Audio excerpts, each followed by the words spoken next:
Have you ever heard the saying, "Men go to bed with Gilda, but wake up with me"? This famous line was once spoken by the very woman who embodied the character of Gilda, the legendary Hollywood actress Rita Hayworth. It perfectly captures the tragic duality of her life, the glamorous, seductive love goddess on screen, and the insecure, vulnerable woman she was in private. Today, we're diving deep into the two lives of Rita Hayworth, a story of fame, heartbreak, and a battle for identity that lasted a lifetime. Her story begins not as Rita Hayworth, but as Margarita Carmen Cansino. Born into a family of Spanish dancers, her life was mapped out for her before she could even walk. Her father, a domineering and ambitious man, saw her not as a daughter, but as a dance partner and a meal ticket. From the tender age of 3, Margarita was pushed into a grueling training regimen. By the time she was a teenager, she was performing in seedy nightclubs across the border in Tijuana, Mexico, part of a dance act with her own father. It was a dark, exploitative childhood that left deep, invisible scars. Her big break, or so it seemed, came when a Fox film executive spotted her. But Hollywood didn't want Margarita Cansino. They wanted a star, and they were willing to create one from scratch. This marked the beginning of a painful transformation. She was forced to undergo 2 years of agonizing electrolysis to raise her hairline and widen her forehead, a procedure that reshaped her ethnic Spanish look into something more American. Her natural black hair was dyed a fiery auburn, a color that would become her trademark. And finally, her name was changed. Margarita Cansino was erased, and Rita Hayworth was born. As Rita Hayworth, she skyrocketed to fame. The 1940s were her golden era. She starred in hit after hit, including CoverGirl and, of course, the iconic film noir, Gilda. The moment she appeared on screen, flicking her glorious red hair and singing "Put the Blame on Mame," she became an international sensation. Soldiers in World War II pinned her poster inside their lockers. She was the ultimate pin-up girl, the dream woman for millions. On screen, she was confident, alluring, and completely in control. The world fell in love with this image, this perfect creation of the Hollywood studio system. But the woman behind the image was crumbling. Rita once lamented that every man she knew fell in love with Gilda, but was disappointed to find they had ended up with Rita. She married 5 times, each relationship a desperate search for the love and security she never had as a child.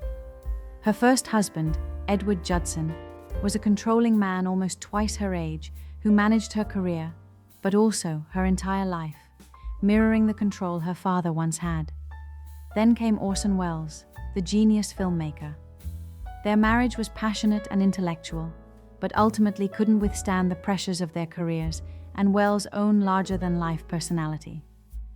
It was a union of 2 brilliant but deeply wounded people. After Welles, she married Prince Ali Khan, a playboy prince who whisked her away from Hollywood into a world of royalty. For a fleeting moment, it seemed like a fairy tale. Rita became a real-life princess, but the fantasy soon faded. The prince's lifestyle was not one of quiet domesticity, and the marriage ended, leaving Rita more disillusioned than ever. Her subsequent marriages to singer Dick Haymes and producer James Hill were similarly short-lived and unhappy. Throughout all this turmoil, Rita continued to work, churning out films. But the spark was beginning to fade. The relentless pressure to be the love goddess was taking its toll. She was notoriously insecure, often plagued by anxiety and a deep-seated feeling of inadequacy. She was shy, gentle, and wanted nothing more than a quiet, simple life, a stark contrast to the bombshell persona she was forced to maintain. The drinking, which had started as a social habit, became a coping mechanism. By the 1960s, her career was in decline. Her behavior on set became erratic. She would forget her lines, have emotional outbursts, and struggle to remember choreography, a shocking turn for the once flawless dancer. For years, Hollywood insiders and the public dismissed her struggles as a result of alcoholism and diva-like behavior. The truth, however, was far more tragic and wouldn't be known for years. In the 1970s, Rita's health deteriorated dramatically. The memory loss and confusion grew worse, She was unable to care for herself. It was only in 1980 that she was officially diagnosed with Alzheimer's disease.